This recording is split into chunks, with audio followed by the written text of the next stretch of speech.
Es un auténtico placer compartir mesa. Muchísimas gracias por la invitación. En mi presentación voy a cubrir dos aspectos fundamentalmente. En primer lugar, voy a hacer una valoración personal del momento que estamos viviendo y del impacto que la pandemia ha podido tener en la Unión Europea. Y en segundo lugar, me voy a centrar más específicamente en el impacto que ha tenido en el mercado único. Con respecto al primer punto, yo querría resaltar dos aspectos que no cabe minusvalorar y que son tremendamente positivos, como bien ha comentado nuestra moderadora. En primer lugar,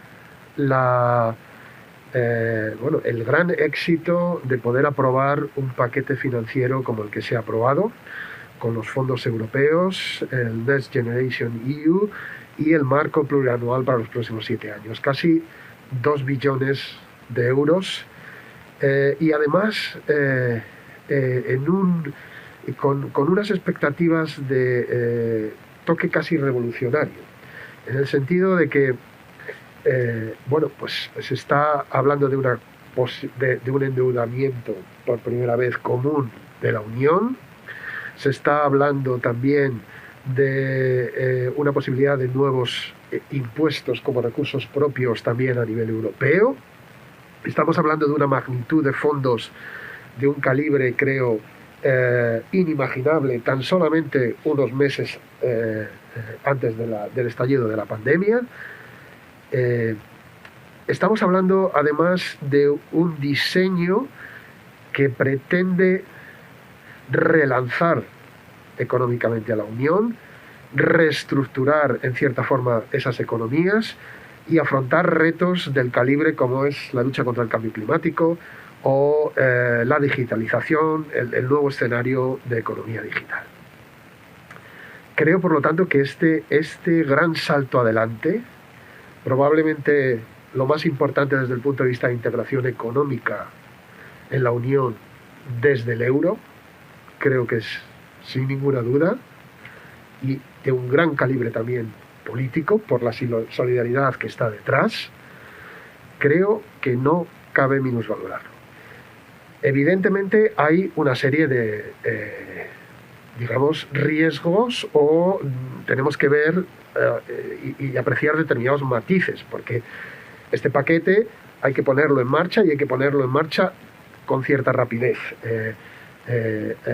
Aludía nuestra presidenta a que esto se había hecho con celeridad para lo que es habitual en la Unión, aunque había necesidad de ratificaciones, había necesidad de aprobaciones, que todavía algunas de ellas están ahí pendientes.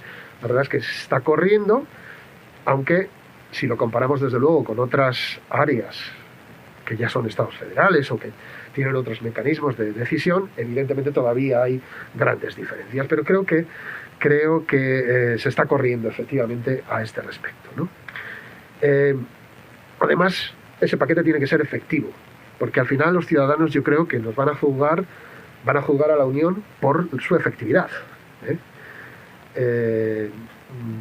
y eso va a depender mucho de cómo se articule, si se evitan desde luego excesiva burocracia, si se evitan corrupciones y si se aplica a lo que se tiene que aplicar.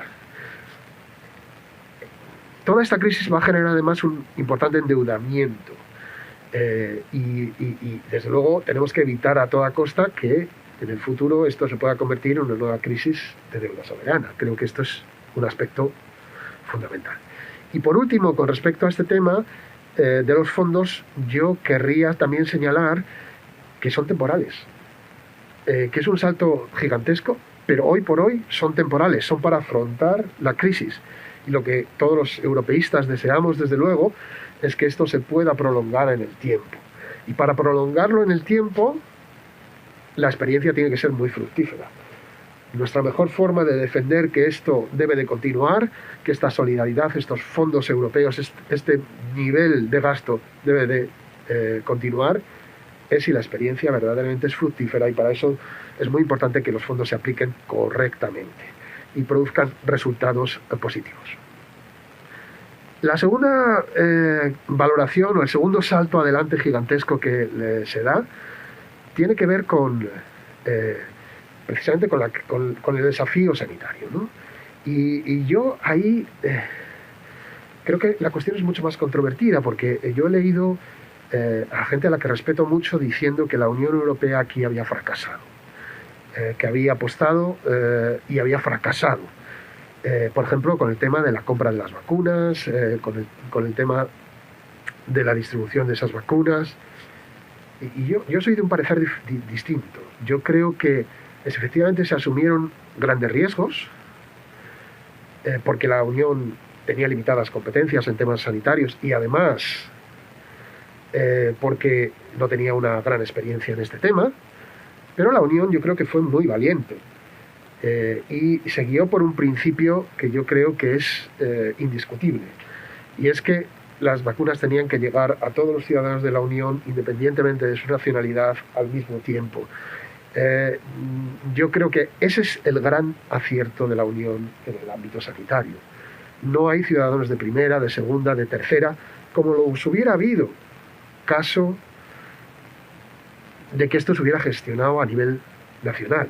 Se han planteado modelos alternativos, se ha dicho, bueno, la Unión podía haber ayudado a aquellos países más débiles y haber dejado que los países más ricos hicieran la compra por ellos mismos. Yo creo que eso no hubiera funcionado de la misma forma y nos hubiera llevado a una situación, creo que, insostenible. Bueno, por lo tanto, creo que dos grandes aciertos, en mi opinión, dos grandes aciertos. Y yo creo que la Unión se va a beneficiar, si se hacen bien las cosas, de estos dos grandes aciertos en el futuro. A pesar de que es evidente que hay cosas que se podrían haber hecho mejor, eso es indudable.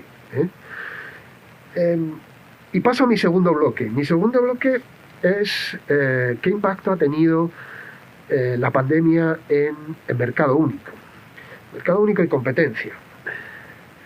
Y de nuevo hago dos subgrupos. Por un lado, el gran desafío aquí es que los principios de libre circulación no se vieran excesivamente afectados o desproporcionadamente afectados, y por lo tanto se pudieran mantener esas libertades. Y por otro lado, que las distorsiones de competencia que se generaban especialmente por las ayudas de Estado nacionales que se iban a otorgar, esas distorsiones también se tuvieran bajo control. Con respecto al mercado único, yo creo que los momentos iniciales fueron muy caóticos y demostraron una gran descoordinación, una falta de solidaridad, y esos primeros momentos yo creo que tenemos que aprender mucho las lecciones de ese momento. No se puede volver a repetir.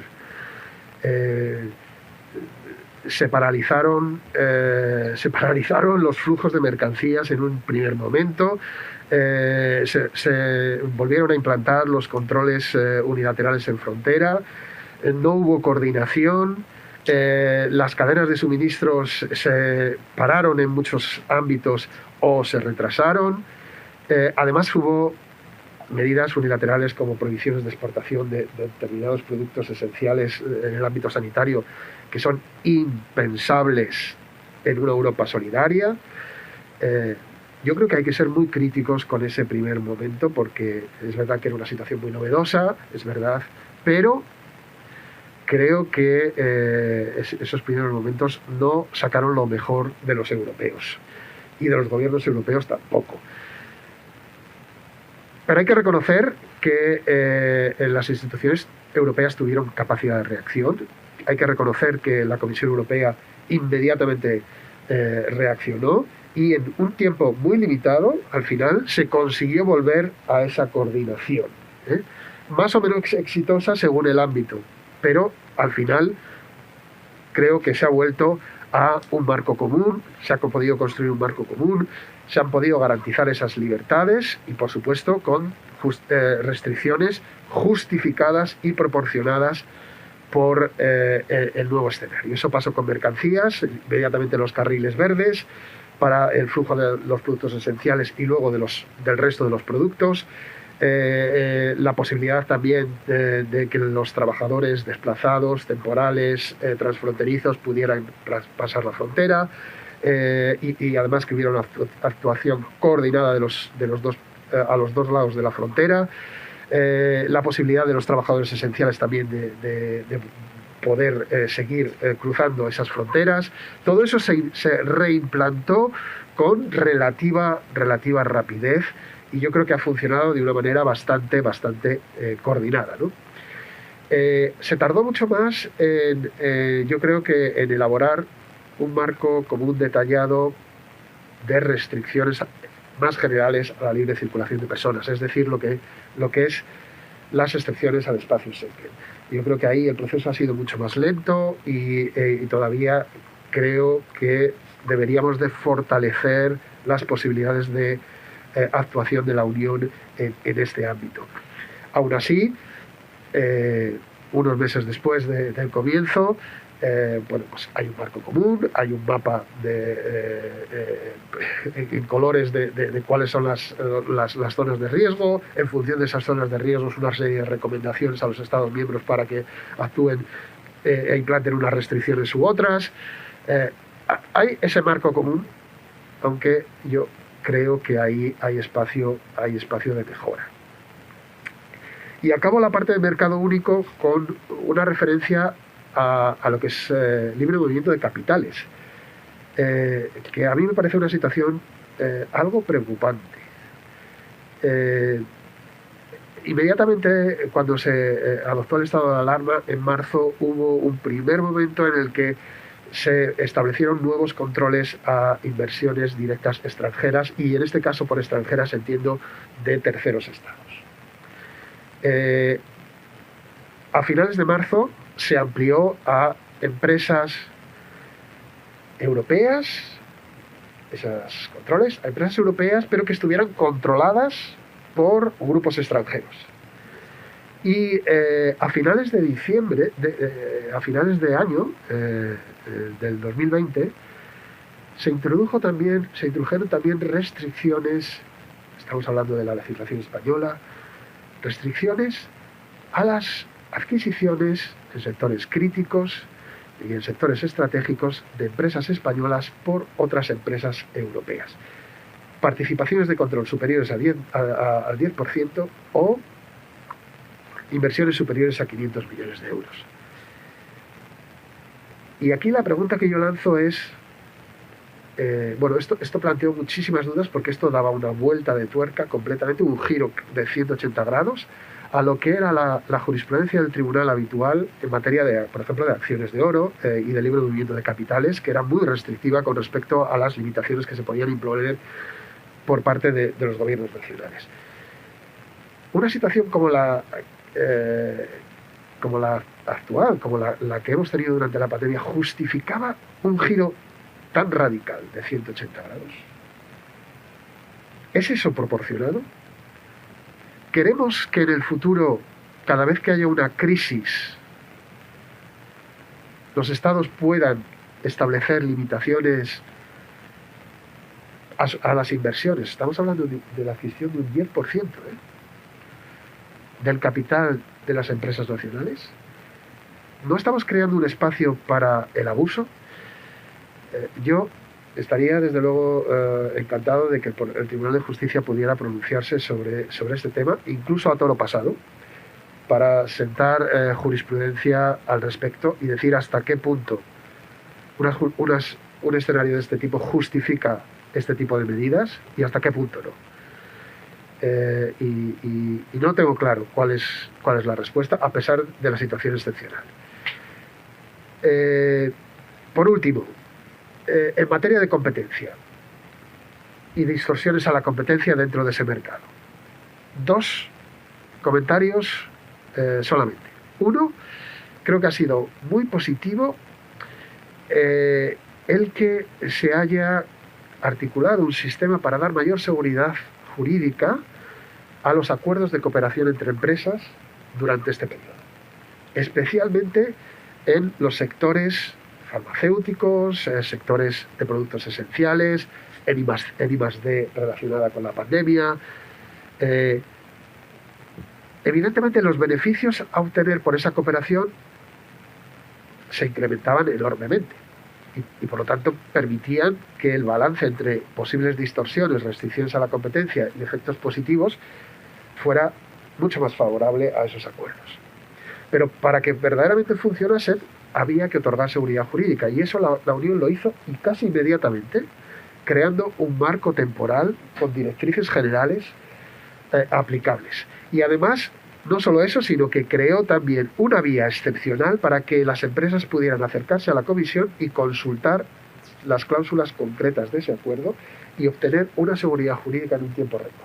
Creo que eso ha facilitado que esas cooperaciones de empresas se puedan realizar y que la competencia, por lo tanto, no se vea en ningún momento como un obstáculo indebido a esa cooperación que creo que es necesaria durante la pandemia. El otro punto que creo que es esencial, yo creo que esto es el punto clave desde el punto de vista de defensa de la competencia en la pandemia, son las ayudas de Estado. Y aquí los resultados todavía están por ver. Mejor tener ayudas de Estado que no tenerlas. Perdón, mejor tener control europeo de ayudas de Estado que una suspensión de ese control.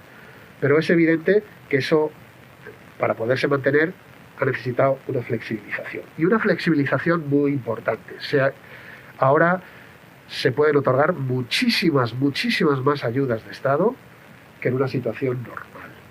Y eso parece lógico, parece razonable, porque estamos en una situación muy excepcional y es necesario fondos públicos para ello, más todavía cuando la economía y los fondos privados están muy paralizados. Pero no cabe desconocer las implicaciones de ello y las tensiones que eso podía generar en el mercado interior. Tensiones económicas y tensiones políticas, que yo creo que han estado muy cerca de estallar. ¿Por qué? Pues porque evidentemente algunos países, los más ricos, podían otorgar muchísimas más ayudas a su industria. Y esas ayudas a su industria iban a tener unos efectos muy distorsionados de la competencia en ese momento y en los años venideros. Y la magnitud de las ayudas nacionales era muy superior a la de los fondos europeos. Estamos hablando que solo en los primeros meses de la pandemia se acercaban a los 3 billones. 3 billones. ¿Y qué país había obtenido la aprobación de más del 50% del total de esas ayudas? Alemania. Por encima del 53%. Muy lejos estaba Francia e Italia con 14 y 13. Y luego seguía España con un 5%. Es decir, que el 90% de los fondos estaban concentrados en 5 o 6 estados. El riesgo de que eso generase tensiones por falta de solidaridad y que distorsionase los años venideros y la competencia. Esas empresas están compitiendo en el mercado único. Y lo van a seguir estando en el futuro. Era inmenso. Los resultados, es pronto para saberlo. Hombre, yo creo que eso ha facilitado enormemente que se concediesen los fondos europeos. Y los fondos europeos van a compensar, en cierta forma, esos desequilibrios, porque van a los países más afectados por la pandemia y a países no especialmente ricos también. Ahora bien, ¿esa compensación va a ser suficiente? Yo tengo mis dudas. Por la magnitud de unos y de otros. Los números todavía no están claros. Una cosa son las ayudas que se autorizan, otras son las que efectivamente se ejecutan. Habrá que verlo. Pero yo creo que esto hay que seguirlo muy de cerca. Muchísimas gracias.